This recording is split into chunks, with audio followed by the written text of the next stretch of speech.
Greetings folks, and I hope you're all doing well out there in collecting land. And as always, welcome back to the channel for another figure unboxing and review. And today it's the turn of Syndicate Collectibles 1/12 scale take on Pumpkinhead from the cult 1988 Stan Winston directed movie of the same name. The film got a bit of a panning by the critics on its release and has seen some seriously iffy sequels. But over the years, Stan Winston's directorial debut and, I must say, stunning creature design have gained traction, and Pumpkinhead has gained justified cult status. So, usual format folks. Box, figure and showcase at the end, but before we dive in, I'd like to say a massive thank you to everyone who supported Go Figure, and please drop a like on this video to help other people find the channel, and if you haven't already, mash that subscribe button and bell notification icon so you don't miss any of the action figure goodness that we've got coming up, and trust me, there's a hell of a lot of it. So let's take a quick look at this box. I've got to say from the get-go, this is a brand new figure, literally just come through the door, gone straight onto the turntable and straight in front of the camera. And Syndicate Collectibles are a new one on me. I don't own any of their figures, so it's a voyage of discovery, well, at least for me anyway. But also have to say, pretty impressed with this packaging straight away. It looks really, really good. It's got a really nice feel to it. Puts me in mind of NECA 1/10 scale boxes with this sort of Velcro front opening flap, but overall, yeah, very nicely done. What you've got on the front here is this blue scale shot of Pumpkinhead. I believe that's the figure. It says Pumpkinhead in this orange lettering at the bottom, 1/12 scale collectible figure, and Syndicate Collectibles at the bottom there. It's got this sort of high gloss dark blue edging to it, this box, which continues this sort of forest motif that's going on in the background there, and it just gives it that premium feel. Looks really nice. But on the left hand side, continuation of those sort of woodland theme, Pumpkinhead and Syndicate Collectibles. Right hand side, the same story. On the top we have this sort of rip in the card, which looks really nice, and you can see the figure underneath there, underneath the plastic. On the bottom, usual credits and warnings. Don't piss this figure off or you might start something you can't stop. Around the back, not an awful lot to see here. It just says Pumpkinhead, 1/12 scale collectible figure, Syndicate Collectibles and MGM. As I mentioned there, it's got this sort of Velcro opening at the front. When you open it up, you are greeted with, obviously on the right hand side is Pumpkinhead himself, once again with this sort of rip thing going on around the side and the continuation of that woodland theme. And on the left hand side, you've got this sort of image of Pumpkinhead himself in a doorway, and it says nothing can call it off. I'm not sure if that's actually a shot from the film or whether that's actually a shot of the figure, but it looks good. So yeah, there you have it. That's the box, and very nice it is too. I think they've done a cracking job here, Syndicate Collectibles, on the packaging. So what we'll do next is what we always do. We'll crack the seals open on this box, dive down onto the table and find out what Pumpkinhead is all about. Okay folks, so here he is, seals broken, Pumpkinhead is out of the box, he is unleashed, he's onto the stand, onto the turntable, and first impressions, I've got to say, are very, very good indeed. Yeah, the proportions look absolutely spot on. The paintwork looks great. The head sculpts look fantastic. Overall, yeah, unusual scale this for me, 1/12. I think it's my first 1/12 scale. No, actually, it isn't. I do have some others in the collection, but yeah, I think for the scale that they've gone for here, I think they've really, really got it on point, Syndicate. So. Yeah, well, there aren't many accessories with this particular figure, so I thought we'd look at figure and accessories simultaneously. What you do get with the figure is this crucifix, this cross, this wooden cross, and very nicely done it is too. All one piece of sculpted plastic. It's got this graining in here to give it that wood effect. The paint applications are really good to simulate wood there. You've got some number of shades of brown going on in there, and then this sort of black, this darker wash over the top to give it that detail and pick out that wood-like effect. So yeah, that's the crucifix, and with the crucifix comes the the crucifix holding hand. Get this closer into camera so you can see the detail here. And this is where the paint applications and the attention to detail here really starts to pop. The skin work on the back of these hands is really nicely done. There's multiple paint applications on there with the flesh tones. It's sort of that, how can I describe it? It's that sort of beigey sandy colour with a hint of purple and sort of greens going on, which are completely screen accurate. But what I really like on here are these nails as well. These fingernails are phenomenally well painted. Its paint applications here are very good. This sort of shading going into where the nails meet the digits themselves, and just very well painted and very well sculpted. So yeah, that's the crucifix and the crucifix gripping hand. The only other accessories you get with this figure are swap out heads. Now you get 3 heads in total. We'll take a look at this one closer up when we have a close-up with Pumpkinhead when we get him off the turntable. But we'll take a look at the swap-out heads now. 3, one with fully open mouth that you can see there on the figure, one with a partially open mouth, and one with a completely closed mouth. Very similar sculpts. It's just really the mouth there that is slightly different. But first impressions are very good. Very good indeed. In actual fact, what I'm going to do here at this point, normally do this after we've gone over the details, but I dug out a photo a few moments ago, and I will just bring in my phone for this. Now, this has got a lot of blue in it, this photo, so it probably won't transfer through 2 lenses really well, but you'll get an idea here of how accurate that head sculpt actually is. It's looking completely blue here, but actually through the naked eye you can see the flesh tones in this photo. And if I hold those 2 together, you can just see how well Syndicate have sculpted this and painted it. The applications are great, the accuracy is there. But yeah, let's take a closer look at this head sculpt. Now, as I say, all similar apart from the change in expression here, and I'll try and get this as close in the camera as I can so you can see the fine details here. Excellent work here. I am really impressed. As I mentioned before, you've got that those skin tones in the sculpt, skin texturing rather in the sculpt are really good. This sort of striations in the neck area, you can see the folds in there, and there's that hint of purple which you can pick up if you watch the movie. Revisited it recently, and the accuracy here is very good. Hints of purple in the head area there. There's all the sort of the dints and the bumps in the head. The shape is absolutely on point. Take a look at this, the actual face itself. That is really well done. I love the expressions they've gone for here. Those eyes, just plain white, but really well done. That mouth, very well sculpted. The paint applications on the teeth and sort of in the gum area, very good. Overall, I am super impressed, I have to say. For a first time with Syndicate Collectibles, I am suitably impressed. But yeah, that's the sort of halfway there head sculpt. You've got the closed mouth head sculpt as well. And really, the only differences here that we're seeing, as I mentioned before, are the mouth. This is the mouth fully closed, but with those 2 upward pointing fangs near at the corner of the mouth there sticking up. But yeah, same level of paint application, same level of fine detailing in the sculpt, and just very good work here, I think.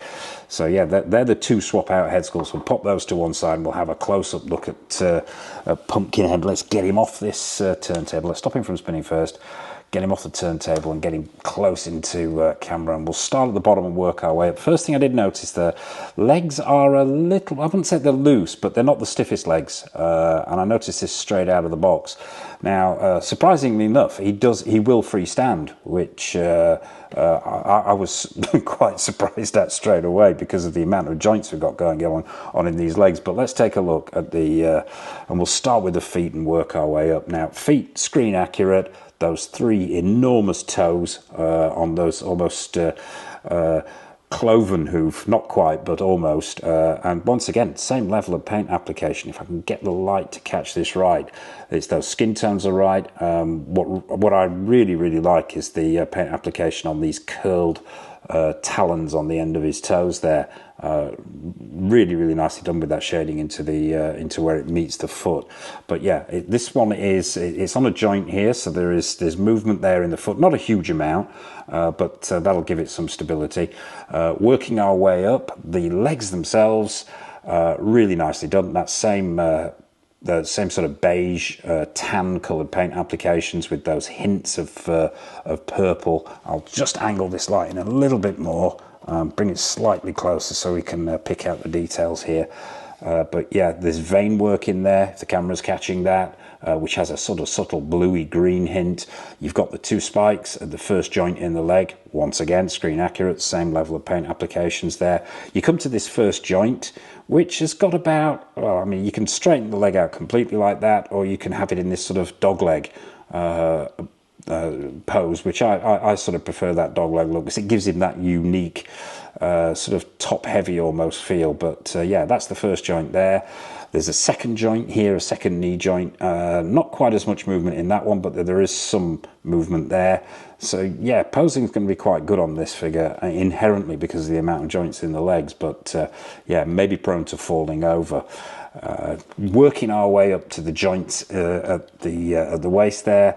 Now you've got a ball joint going on in there, so there's a decent amount of movement, as you can see. So it's going to move in and out and give you. You're not going to get a 360 out of this, obviously, because of the nature of this solid plastic waist section. But still, yeah, a good amount of articulation going on there. And once again, these paint applications on this thigh area, I'm loving this. I really, really am. Those browns, those beiges, that sculpted in deathly skin texture, and the picking out of the veins here on the legs with this sort of blue-green paint application, really nice. And that extends up through this sort of hard plastic waist section here and into the chest. Let's check the articulation at the waist. Yeah, you've got a nice waist swivel going on there. And you've also got a bit of a sort of, well, let's call it an ab crunch. It's not really an ab crunch because it feels like it's on a ball joint, but yeah, you've got some movement going on there. Not so much forward movement, but there is a decent amount of backward movement. You can really get him to lean back there. The chest section itself is actually on a separate swivel, so you've got some movement there as well. So yeah, pretty good range of motion in this figure, I have to say. And once again, that chest area is sculpted slightly, well, it's painted slightly darker than the rest of it to give it that depth, which I really like. They've not gone for the same tone of paint, slightly darker, and so it gives it that sort of almost 3D look. But yeah, really, really nicely done. We'll check the articulation in the arms. You've got a joint at the arm there, decent amount of movement. You're not going to get a full 360 out of that again because of the nature of this chest piece. The elbow joint, yep, that's got about 45-degree angle going on there. Hands are pegged in, so there's some movement in there as well. And once again, what really strikes me is the level of detail going on here. Those same wonderful paint applications on this arm area, darker into the hands there. You've got that sculpted in skin texture. Great nails as well. I love these splayed hands here. They really, really do menacing and really, really screen accurate and on point. And once again, a continuation of that blue-green vein work. You've got the stump on the end of the elbow there. And then this chest section with these huge raised areas in the shoulders, bone-like areas. The rib cage, really well painted. There's a sort of brown washes going on all over this to pick out the details in the relevant areas. As you can see, the accuracy is really, really good. And that's continued around the back as well. Lovely paint applications, lovely sculpt. I'm struggling to find anything wrong with this figure so far.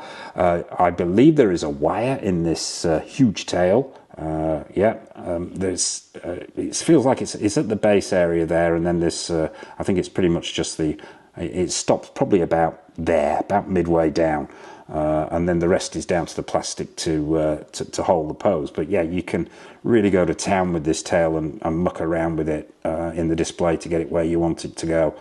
And finally, the third of the three head sculpts. Let's lower this arm so we can get him right into shot. This is probably my favorite, I have to admit. The more that mouth opens, the more I like the head sculpt. Same level of paint applications and detail there, just a wide open mouth, and you've got that tongue sculpted in there. It's got a hint of wet look, but not too much. Those teeth are really nicely done. The paint job on here is exceptionally accurate, I've got to say, for this scale. I think, once again, Syndicate Collectibles have nailed it on. And we've already covered the detailing on the rest of that head. But yeah, this most certainly is one of my preferred head sculpts. I like them all, but I think, as I say, the more open the mouth, the more I like it. The head itself is pegged in. There's a ball joint there. And to swap them out, you simply give it a pull, and it will come out. He said, "This is the first time I've done this, so bear with me." And there we go. And yeah, you're greeted with a ball joint there, so relatively easy to swap out the heads. He said, hopefully, and it's just a case of wiggling this one on. First time with these figures, it can be a little bit difficult. It can take a little bit of pressure. They do bed in. If you are struggling with it, hot water and a hairdryer is always a good option to try and get it to sit properly. But yeah, that's the semi-open mouth there that we've gone for, and I think that's just a fantastic look as well. So let's get this guy back onto the turntable, get him spinning again, and going for final thoughts. Let's see how he stands with the minimum of futzing. Let's extend those legs a little bit and see if, yeah, I mean, there we go, look. That really surprised me, as I said before. I think the fact that this guy freestands so easily. I've had figures in this scale that don't have anywhere near as many joints, aren't anywhere near as top heavy, and literally getting them to stand up can be an utter nightmare. But yeah, let's start him spinning again and going for final thoughts on this guy. So, as I said just a few moments ago, I am struggling to find anything wrong with this. I think the paint applications are great. I think the sculpt is absolutely on point, screen accurate. I think they've absolutely nailed it on here, Syndicate. I think it's wonderful. And as I say, struggling to find anything wrong with it. If I had to be pedantic, I suppose, it would have been nice to see a sort of a diorama base of some description, a mini diorama base or stand, maybe to replicate the woodland scene or something like that. But that's really all I can see here that I would alter. Yeah, the accessories are great. These the swap out heads are great. The wooden cross with the gripping hand as well, all on point. So I think, yeah, Syndicate Collectibles, hats off to you. You've done a phenomenal job here. Score out of 10. Difficult one, this. As I say, I don't have a vast amount of 1/12 scale figures, but the accuracy's there, the paint applications are there. I would say those joints in the legs could be a little bit tighter. I think they need to be tight on a figure like this, which is relying heavily on its legs and the absence of a stand, but I can't really take points off for that, because that is probably down to a budgetary thing. Do you get 2 swap out heads, or do you get 1 head and a stand? It's all about budgetary restrictions rather than the quality of the figure itself. It's erring towards a 10, and like as regulars to the channel will know, when I can't find a fault with a figure, I have to give it a 10, and I'm struggling to find anything wrong with this. I really am. So I'm going to take a 0.5 off for those legs being a little bit loose on my particular version. So we'll call it a 9.5. Yeah, I'm happy with that. So it's, yeah, a 9.5 for Pumpkinhead. So there you have it. That is Syndicate Collectibles' take on Stan Winston's now classic Pumpkinhead. Do you have this in your collection? Is it something that you're thinking of picking up? I would love to hear your thoughts on it. Your thoughts on the figure, your thoughts on Syndicate, your thoughts on the movie, your thoughts on Stan Winston, anything at all. Feel free, drop a comment in the comment section below. Nothing is off menu. And I suppose all it remains for me to say, before we wrap this thing up with a showcase, what's coming up on the channel? a raft of stuff. We have 1/10 scale figures, 1/4 scale action figures, 1/6 scale action figures from everybody from Hot Toys to In Art to Pure Art, Susu Toys, Present Toys, Premiere Toys. Yeah, we've got a vast amount of stuff coming up on the channel. So as I mentioned at the top there, please hit that subscribe button and bell notification icon so you're not missing anything that's coming up on the channel. And I suppose it all remains for me to say is from myself, from Pumpkinhead, a massive thank you for watching the review. Take care of yourselves. Happy collecting, and it's over to the showcase.